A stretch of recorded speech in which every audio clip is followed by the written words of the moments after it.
Hey, Larkin Rose here, and this is the sixth and final installment in my Slave Think series, which is appropriate because tomorrow is when the Jones Plantation goes public. There will be the watch party tomorrow night. Both of these can be found at jonesplantationfilm.com. There's a watch party tomorrow night, which is like $20. It includes the director and myself and some other people doing a live stream before the movie, and then we show the whole movie, and then we go after the movie and basically go as long as we want and answer questions and have a discussion and all that fun stuff. The next day, Sunday, the movie should be for sale, and it's just by itself for like $9.99. But that'll all be at jonesplantationfilm.com. So, I have been covering a bunch of stuff based on the autobiography of Frederick Douglass. I'm going to include the link below if you want to pick up his autobiography from Amazon. I highly suggest people read the whole thing if you want a kind of rude slap in the face awakening of the realities of slavery, which is something that most people, black and white and every other color, don't really understand today. It's easy to picture it as if you were put into slavery all of a sudden, but that's not what it was. You have a different experience and outlook. You've been surrounded by a different culture and mentality and philosophy your whole life. So it's not like, well, they knew everything we know and they thought the same way and everything, and they just happened to be slaves. No, the entire process of mental enslavement was very deliberate and got people to a point where a bunch of people thought, not only the beneficiaries of slavery thought, well, this is legitimate and appropriate and this is an okay thing to own people, but some of the people being owned thought it was legitimate too. They didn't like it, like they complained about it and wrote songs lamenting the horrible injustice and suffering, but they still thought, oh, well, this is how things are. And sadly enough, that's kind of most of humanity for most of history. Horrible things going on, whether it's, a king somewhere who the peasants are starving to death and he can show up and do whatever he wants and just murder people. And they're like, this is how things are. Or people who live in a war zone where ruling classes are like blowing stuff up and murdering people all over the place, fighting over territory. And people are just, wow, this is how things are. Yeah, it sucks, but oh well. Like, they can't imagine a fundamentally different world. And so, my mission in life, and I know this is true for a lot of you, is to change how people fundamentally view the world and humanity and morality in ways that don't allow for the enslavement of mankind. Again, I have to say this for the millionth time, I'm not at all comparing the degree of suffering between actual, chatteled slaves working in the fields picking cotton for 16 hours a day and what Americans go through now. I'm not saying, well, that's an equal level of suffering. Duh. Obviously it's not. But the foundational psychological manipulation underlying all of politics is the same foundation that was underlying slavery and all manner of other oppression and injustice throughout thousands of years of history. So, a first quote from that we're going to do today from his book goes like this, quote, "For all slaveholders with whom I have ever met, religious slaveholders are the worst. I have ever found them the meanest and basest, the most cruel and cowardly of all others." Now, he goes into great length about that and talks about specifics of different slave masters. It shows the ability of people to detach the principles they say they believe in and the goodness they think they possess with whatever form of nasty immoral domination happens to be acceptable right then. Like today, the vast majority of people who call themselves Christian advocate the violent extortion and domination of everybody they know by way of politics. They don't think there's a conflict there. They don't notice a conflict there They think, no, we're good, like law-abiding Christians who go and vote to have everybody we know forced to fund things that they don't like. Well, would you do that on your own? Does that sound like the whole do unto others as you would have done unto you? No. Oh, but this is by way of politics, so it's okay.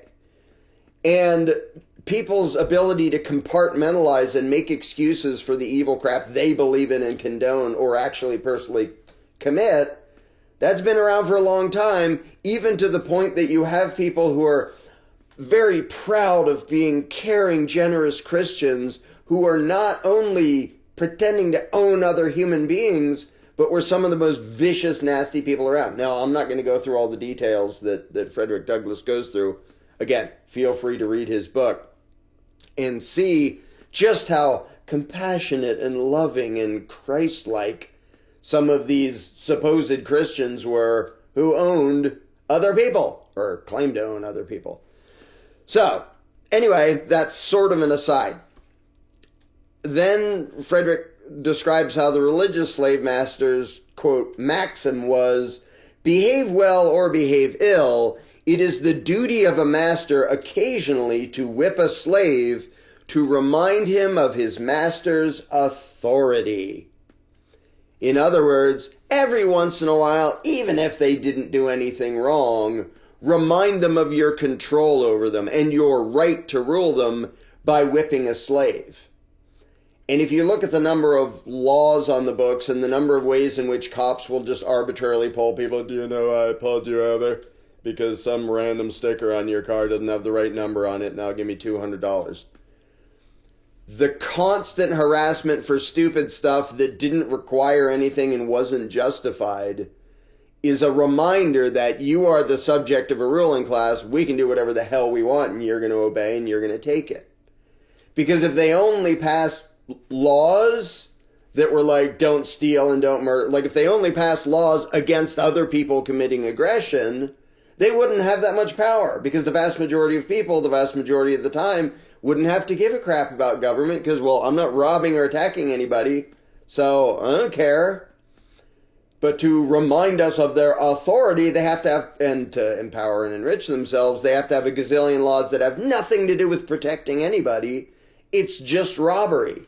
Oh, you want to have a lemonade stand? Well, you have to give us a little bit of money, then we'll give you a license to have a lemonade stand.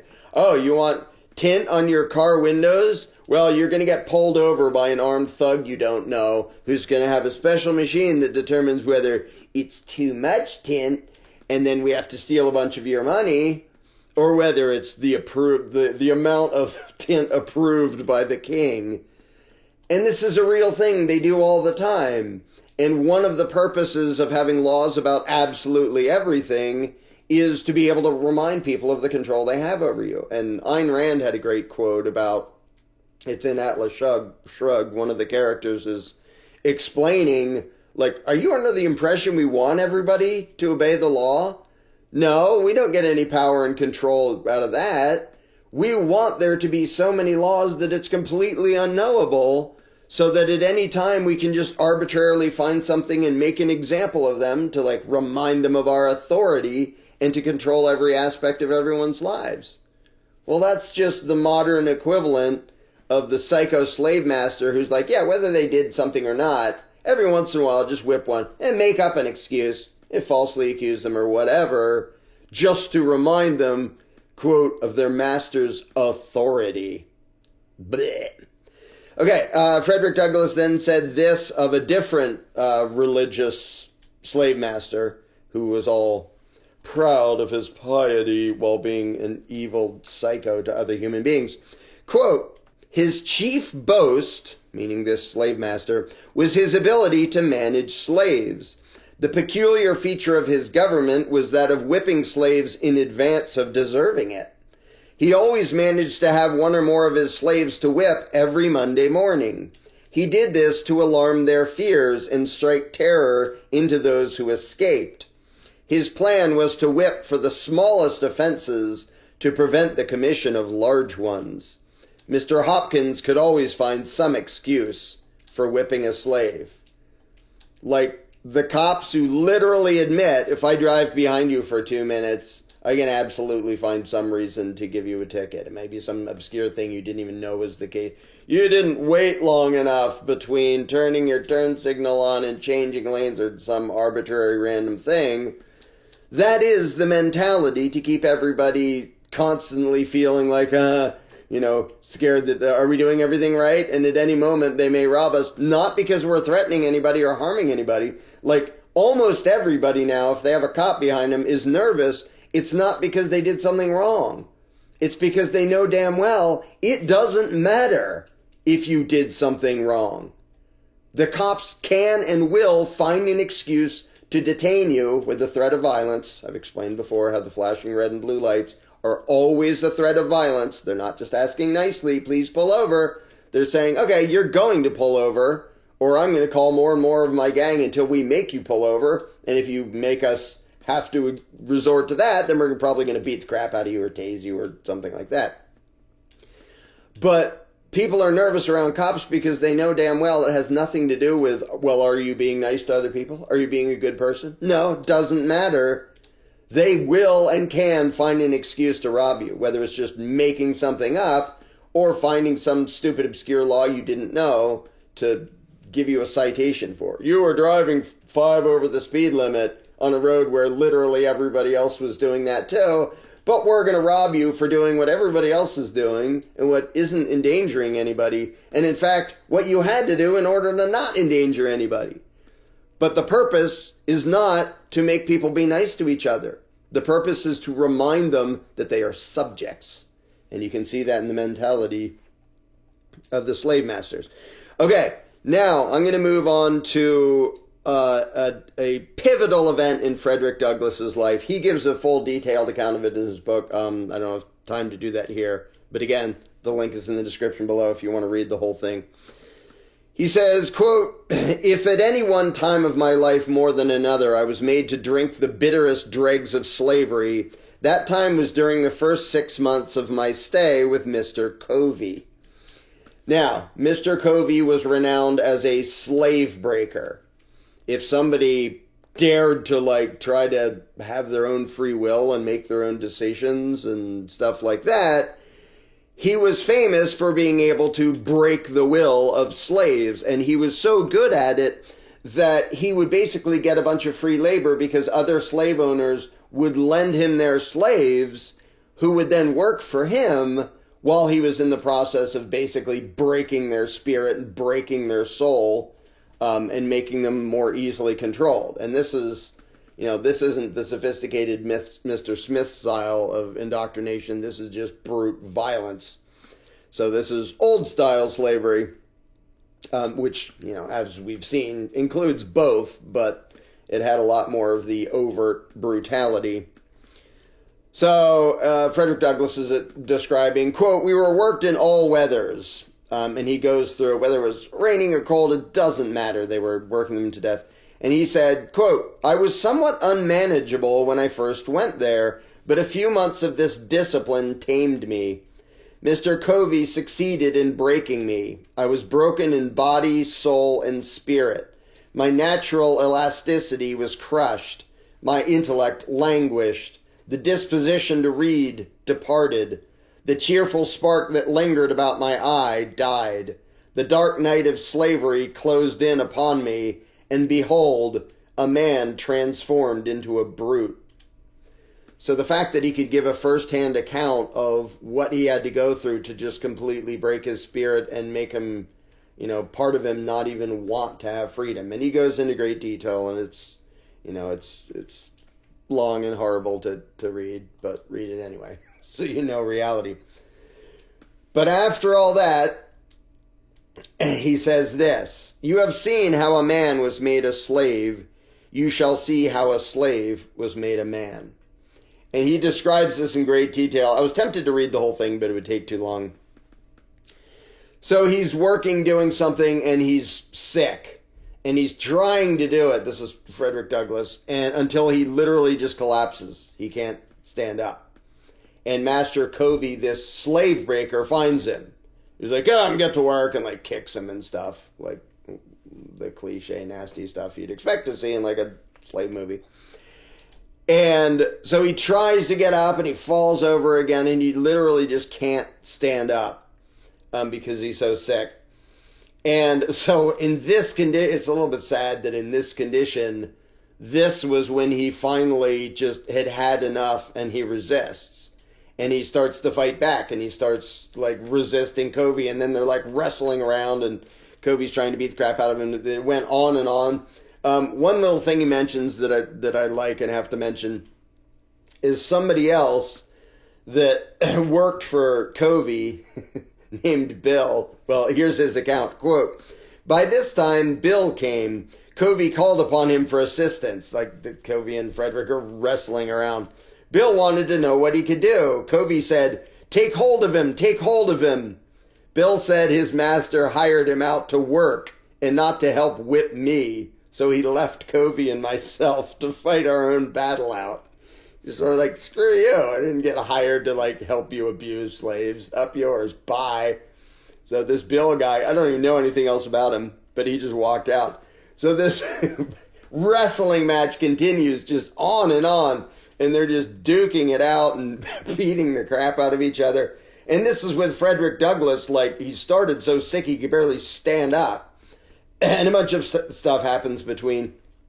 But he finally physically fights back. And he finally, in his brain, that switch just clicks. And he's like, I'm done with this. I'm done with this crap. I'm not going to grovel. I'm not going to try to get his approval.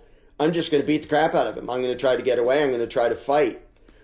And that shift in mentality, when somebody's been trained to respect authority, of being able to step over into, you're just a guy and you're an evil guy and I'm not putting up with this crap. And I'm going to escalate it to whatever level I need to match your escalation of trying to control and dominate and enslave me.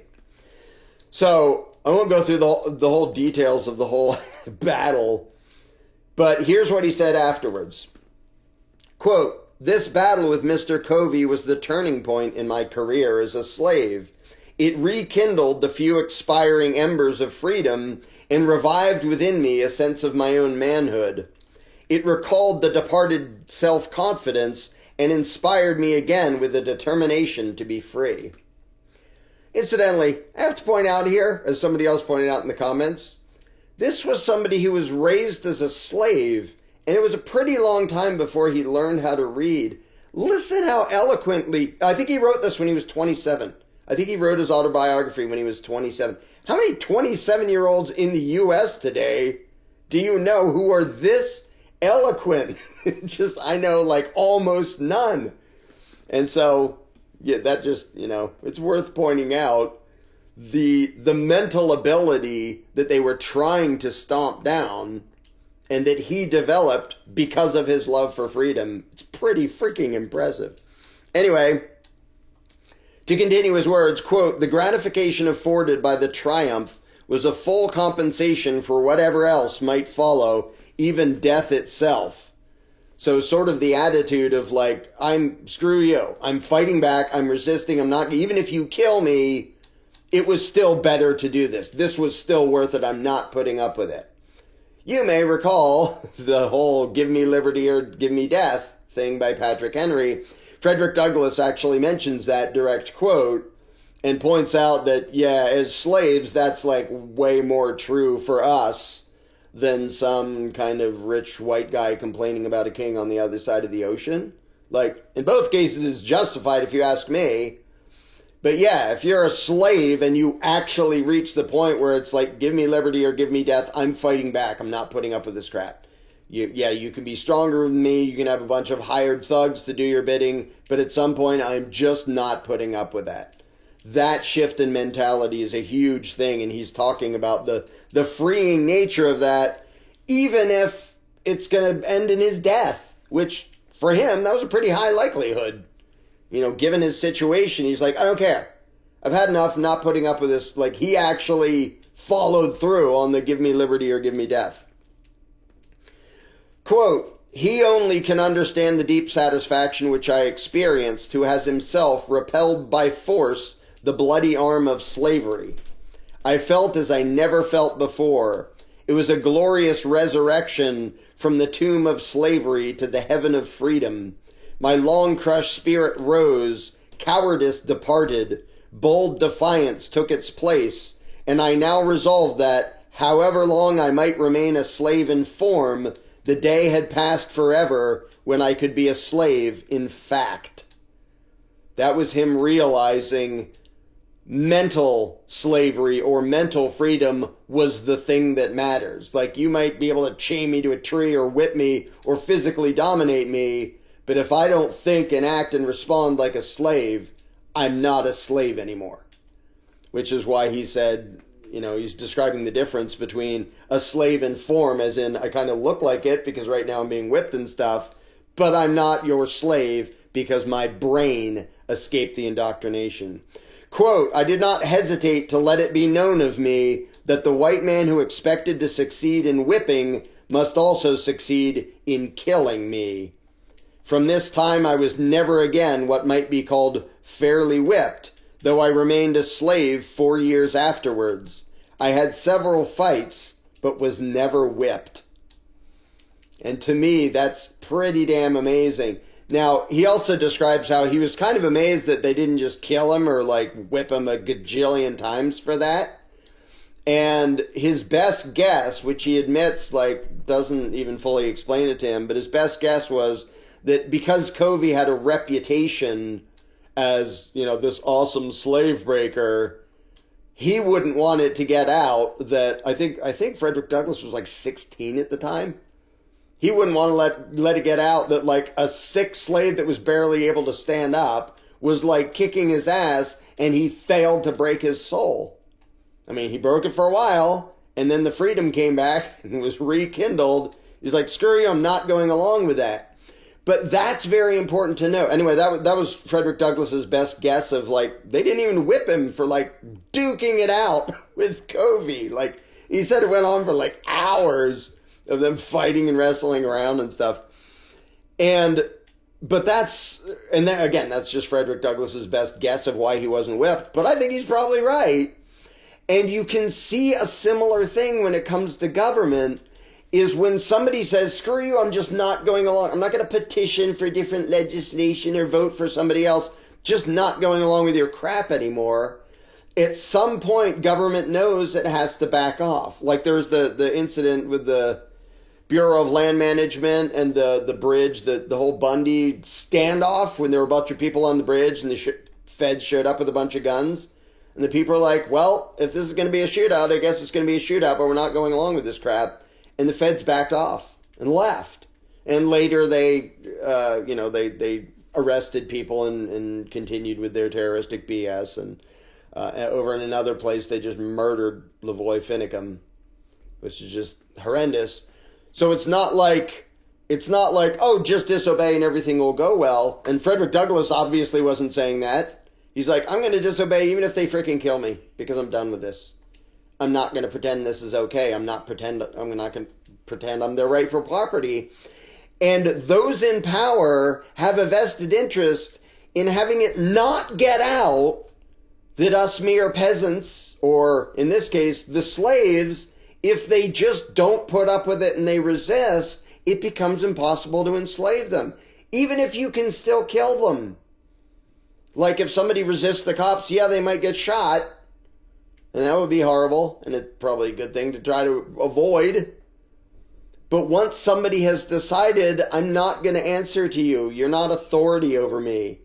I own myself. I'm going to be free, even if that means you kill me.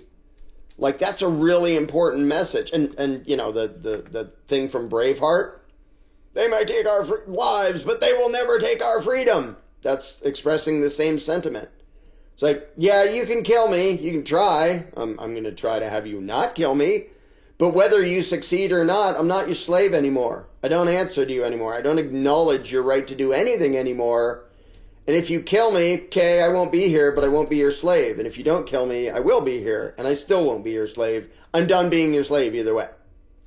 And so the ability to shift into that mentality, having been indoctrinated your whole life to respect and obey authority, whether you're talking about people today or somebody who was literally raised as a slave, that spark and that enlightenment and that ability to stand up and be a man is just, it's amazing. And it keeps resurfacing in humanity over and over and over again. It's sort of the Neo thing. Well, we try to make this easily manageable, group of peasants to produce for us, mindless peasants. But for some reason, human nature keeps making this thing appear of some individuals now and then are going to say, yeah, this is wrong, I'm not putting up with this crap. And, how many movies and stories are there about that? Because it's such an inspiring thing when the victim of abuse and domination and oppression finally says, well, whatever the outcome, we have to try to fight it. At some point, we have to draw the line and say, this is where I'm not going along anymore. And that ability to disobey and resist, that is the entire thing. Because when the subject class or the slaves or, whatever the given scenario is, when they get to a point mentally that they feel justified in resisting, then the master's days are numbered. Because if your slave doesn't think it's legitimate and feels justified in running away or killing you or, just sitting there and I'm not doing any work, the Gandhi route, I'm not a pacifist, but if they just we're not going to serve you, you can beat us up, but we're just going to sit here and not do what you say. Once the victims of authoritarian domination decide, I'm not playing your game anymore one way or another, the game is going to fall apart because it cannot be maintained by brute force alone, especially when the victims of it are willing to use brute force in response. And so that the whole, people have one of the shirts I was wearing in this series is that disobedience is the foundation of liberty. You probably couldn't read that whole thing while I was sitting here because half of it's behind the chair. And a bunch of people have shirts that say disobey and resist. And that really does sum up the mentality that has to happen, because anything within the context, and this is why I make fun of political action, because if your focus is, we want to vote a different guy onto the throne, or we want to petition the masters to please change their legislation and not quite rob us as much, or let us have a little bit more freedom over here, that's a slave groveling to the master for mercy. That is not a free person saying, I'm not your property anymore, screw you, I don't need your permission. And so that change in mindset from what can we do to have the law changed, which is basically how can we convince the master to give us permission to be a little bit more free, shifting that over to screw the law, screw the master and his commands and his supposed authority. We don't have any obligation to go along with any of that crap. Now, the practical challenge is still there if people have to say, well, what's the risk? Frederick Douglass didn't just go, I'm free, I'm going to try to walk off right now. He conspired with other slaves of different plans of trying to escape and how are we going to do this? And he describes their process of thinking, imagining all the ways in which it could go horribly with them trying to escape. They were going to try to get in a boat and go up north and do all these things and plan all these things. So it's not the moment you understand it, you just resist everything and then get killed, because on a practical level, not only is that not good for you, but it doesn't necessarily accomplish anything. But once the mentality shifts into, I'm not beholden to you assholes, then all the practical solutions are just a matter of time and logistics. Just like for Frederick Douglass, once his brain was in the position of, because he had that battle with Covey and it was 4 years until he actually physically got free. But he spiritually got free that day, which means it was only a matter of time before he physically got free. And it's sad to watch how many people now who aren't threatened with the whip and they are threatened with law enforcement doing stuff to them if they disobey any of the myriad of arbitrary laws. But they can imagine that they're free. Hey, I have a house and I have a car and I have my family. I can go wherever I want as long as I pay registration and license my car and do all this and pay tolls on the roads and do all these different things to obey the master. The master will let me go anywhere I want. Well, not quite anywhere I want, and I need permission, you know. So this imaginary freedom, it's basically free-range slavery. Like, we're not going to keep you on this plantation, but now we, the parasitic ruling class, have the ability to keep track of you, and so much of finances are reported to everybody, so we steal a cut, and we convinced the people you trade with to steal a cut on our behalf. If you go and buy something, the person you buy it from will rob you and call it sales tax and give us so the slaves are robbing the slaves a lot of the time. We don't even have to come do anything. Not even our thugs have to come rob you. We have you all trained to rob each other. Sales tax and income tax. If you go get a job, the employer will, well, I have to steal a bunch of money from you and give it to the IRS. Like, they don't even have to show up. They don't have to do anything. They just send a form, and the employer will help the parasites to rob their employees. It's the slaves robbing the slaves.